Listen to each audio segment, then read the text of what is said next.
माझे नाव दीपाली आहे. मी 28 वर्षांची आहे. माझ्या नवऱ्याचे नाव स्वप्नील आहे. माझा 2 वर्षांचा मुलगा आहे. आम्ही एका लहानशा खेड्यात राहतो. काही दिवसाआधी माझ्या लहान बहिणीचे म्हणजे रागिणीचा घटस्फोट झाला. ती 25 वर्षांची आहे. तिच्या नवऱ्याने दुसऱ्या मुलीशी लग्न केले आहे. आमचे आईवडील नाही आहेत म्हणून त्यामुळे मी रागिणीला माझ्या घरी राहायला बोलावले. आता जवळजवळ 1 महिना झाला होता. तेव्हापासून रागिणीचा घटस्फोट झाला आहे. ती जास्त काही बोलत नव्हती. पूर्ण दिवस घरात एका जागी गप्प बसून राहायची. डॉक्टरांना दाखवले तर ते म्हणाले तिच्या डोक्यावर परिणाम झाला आहे. तिला घटनेचा धक्का बसला आहे. तुम्ही तिच्याशी बोलून लवकर तिला यातून बाहेर काढा, नाहीतर ती जन्मभर अशीच राहील. नातेवाईकांनी पण तिला समजवले की कामाला लाग आणि विसरून जा जे काही झाले ते. पण ती काही तिचे विचार बदलत नव्हती. सुरुवातीला तर मी तिला सांभाळले, खूप काही केले, पण आता असं वाटत होते की ही अशीच घरात बसून राहिली आणि बाहेर जाऊन तिने काम नाही केले तर आमच्यावर बोज बनून जाईल. रागिणी शिकलेली होती. जर बाहेर जाऊन काम केलं तर थोडे पैसे येतील घरात आणि हातभार लागेल. पण रागिणी काही ती समजत नव्हती. पूर्ण दिवस घरात बसून राहायची. मला कळत नव्हते काय करावे. मला तिच्या भविष्याची आणि माझ्या परिवाराचा विचार येऊ लागला. मी रात्रंदिवस रागिणीबद्दलच विचार करत होती की काय केले पाहिजे. एकदा दुपारी मी माझ्या मोबाईलमध्ये एक कार्यक्रम पाहत होती. त्यात दाखवले होते की एका माणसाने तिच्या सालीबरोबर संबंध जोडले आणि त्याच्या बायकोला हे माहीत पडू दिले नाही. तो कार्यक्रम पाहताना माझ्या डोक्यात खूप वेगवेगळे विचार येऊ लागले. रात्री सर्व झोपले होते, पण मला झोप लागत नव्हती. मला परत तोच विचार आतून खात होता. माझ्या मनात एक विचित्र विचार आला की जर स्वप्नीलने रागिणीला केले तर कदाचित ती परत सामान्य होईल. तिच्या डोक्यावर झालेला परिणाम निघून जाईल आणि ती परत आपले सामान्य जीवन जगायला लागेल. विचार विचित्र होता, पण का माहीत नाही मला असे वाटत होते की याशिवाय दुसरा काही उपाय नाही. रागिणीला असं काही नवीन अनुभव देणे जरुरी होते ज्याने ती परत जीवन आनंदाने जगेल. एक भीती पण होती की ते प्रेमात पडतील. पण त्यासाठी मी विचार केला की रागिणी कामाला लागली की तिला दुसरीकडे भाड्यावर घर घेऊन राहायला सांगेल, म्हणजे ते प्रेमात पडणार नाही आणि मी स्वप्नीलला माझ्या ताब्यात ठेवेन. मी याबद्दल पूर्ण रात्र विचार करत होती. जवळजवळ 3 दिवस हा विचार माझ्या डोक्यात सुरू होता. शेवटी बुधवारी मी ठरवले, याशिवाय दुसरा काही उपाय नाही आहे. जास्त दिवस अजून वाट पाहिली तर तिच्या डोक्यावरचा परिणाम वाढत जाईल आणि तिला ठीक करणे मुश्किल होईल. मी माझा निर्णय पक्का केला. कोणालाही काही सांगितले नाही.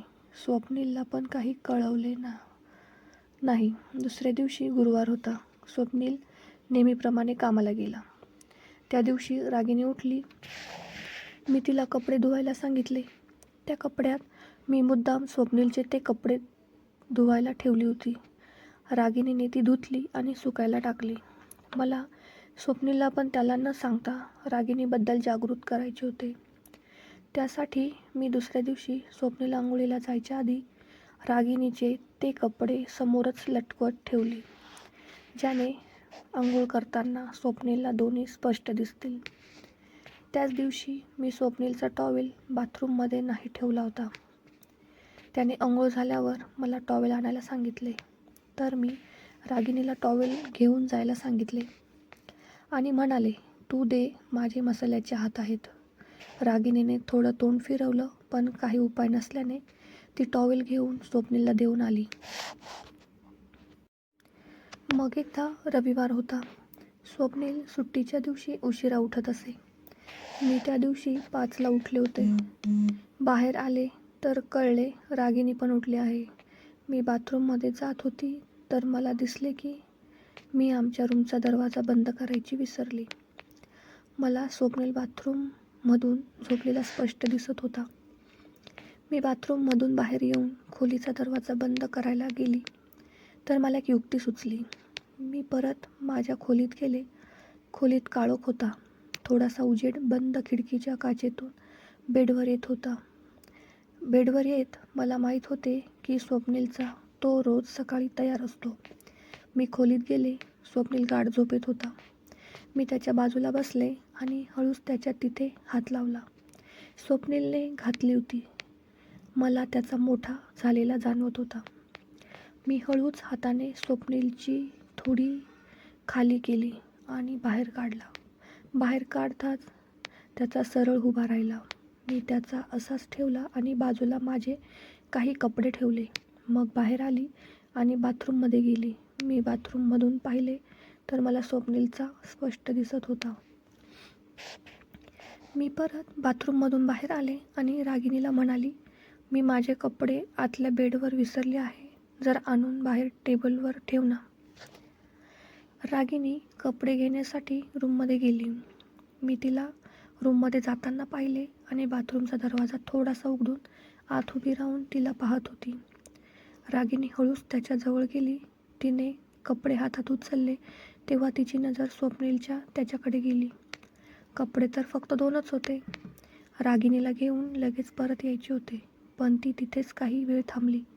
तिने मागे वळून सुद्धा पाहिले, पण मी दिसले नाही तर ती तिथेच उभी राहिली.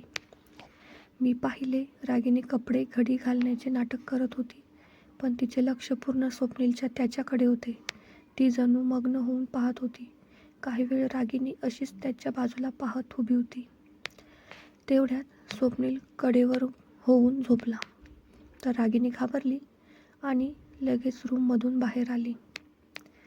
रागिणीने स्वप्नीलचा पाहिल्यापासून मला तिच्यात थोडे बदल दिसू लागले होते. ती आता घरातली कामे करू लागली होती. ती स्वप्नीलला रोज चहा देत असे. इथे स्वप्नील पण रागिणीकडे तसल्या नजरेने पाहू लागला होता. मी स्वप्नीलला बहुतेक वेळा रागिणीच्या मोठ्या मोठ्याकडे पण बघताना पाहिले होते. आता पुढे जाण्याची वेळ आली होती. मला थोडी भीती पण वाटत होती की नक्की काय होईल याचा परिणाम. पण करणे भाग पण होते. तर मी स्वप्नीलला सांगितले, आपण राहुर गावात देवीचे मंदिर आहे. तिथे जत्रा पण लागते. आपण तिथे सर्वजण दर्शनाला जाऊया. रागिणीला पण घेऊन जाऊ. ते गाव दूर होते. जवळ 5 तास लागणार होते बसमध्ये. 4 दिवस तिथे राहण्याची योजना होती. स्वप्नीलला पण तो विचार आवडला. आम्ही बुधवारी रात्री निघालो. गुरुवारी सकाळी पोहोचलो. तिथे हॉटेल नव्हते, सर्व लॉज होते. आम्ही एक लॉजमध्ये थांबलो.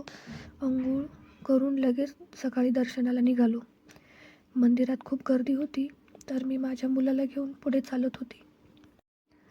रांगेत चालताना मी पुढे होती. माझ्या मागे रागिणी आणि रागिणीच्या मागे स्वप्नील होता. मंदिराच्या जवळ पोहोचताना गर्दी वाढली. गर्दी पाहून माझ्या मनात आले, स्वप्नील काय करत असेल गर्दीत.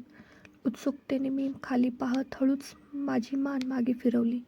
गर्दीत मला दिसले आणि माझा नवरा मस्त मजा घेत होता.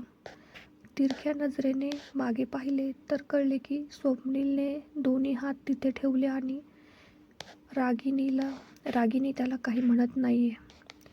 आम्हाला दुपार झाली दर्शन घ्यायला. मग बाहेरच जेवून आम्ही आमच्या लॉजच्या रूमवर आलो. आम्ही एकच रूम घेतली. त्यात एक लहान बेड होता आणि लॉज मालकाने 3 गादी दिल्या होत्या. आम्ही विचार केला, मुलाला वरती बेडवर झोपू आणि आम्ही खाली जमिनीवर झोपू. स्वप्नीलने गादी बेडच्या समोर दुसरी भिंतीकडे टेकून लावले. आम्ही सर्व थकलो होतो, तर आम्ही झोपून गेलो. आता संध्याकाळ झाली होती. आम्ही बाहेर थोडे फिरून आलो आणि येताना जेवून आलो. जवळजवळ 12ला माझा मुलगा म्हणाला, त्याला झोप येत आहे. तर मी त्याला बेडवर पाजून झोपू लागले. स्वप्नीलला म्हणाली, मी झोपून येते खाली झोपायला. तिथे खूप थंडी होती, तर चादर घेऊन आम्ही झोपलो होतो. स्वप्नील आणि रागिणी आपली कामे संपून झोपायची तयारी करू लागली. स्वप्नीलने खोलीचा दिवा विझवला. बंद खिडकीतून उजेड आत येत होता. काही वेळाने दोघे पण झोपले. मुलगा पण माझा झोपला होता. आता मला झोप येत नव्हती, पण मी काही हालचाल करत नव्हती. असं दाखवत होती जणू मी गाढ झोपेत आहे. जवळजवळ 1 वाजता मला रागिणीचा तसला आवाज येऊ लागला. मी हळूच चादरीच्या आतच फिरून झोपले आणि हळूच कोपऱ्यातून चादर वर केली. चादरच्या आतून पाहताना जे दिसले त्याने माझी धडधड वाढली. मी गप्प काही हालचाल न करता त्यांना पाहत होती. माझा नवरा मस्त माझ्या बहिणीला करत होता आणि मला हे बघून मस्त वाटत होतं. शेवटी रागिणीला नवऱ्याकडून करून घेण्याचा माझा डाव यशस्वी झाला. पण आता इथे माझ्या तिची हालत खराब झाली होती. मला आता करायची तीव्र इच्छा झाली होती. मी लगेच उठले तर ते लाईट चालू केला. मग काय, ते दोघे अपराध्यासारखे माझ्याकडे बघत होते. मी काही न बोलता सुरू केलं. आम्ही तिघांनी मिळून मज्जा केली. ही स्टोरी आवडली असेल आणि अशाच नवीन स्टोरी ऐकायच्या असतील तर चॅनलला नक्की सबस्क्राईब करा. आणि हो, लाईक, कमेंट, शेअर करायला अजिबात विसरू नका. धन्यवाद.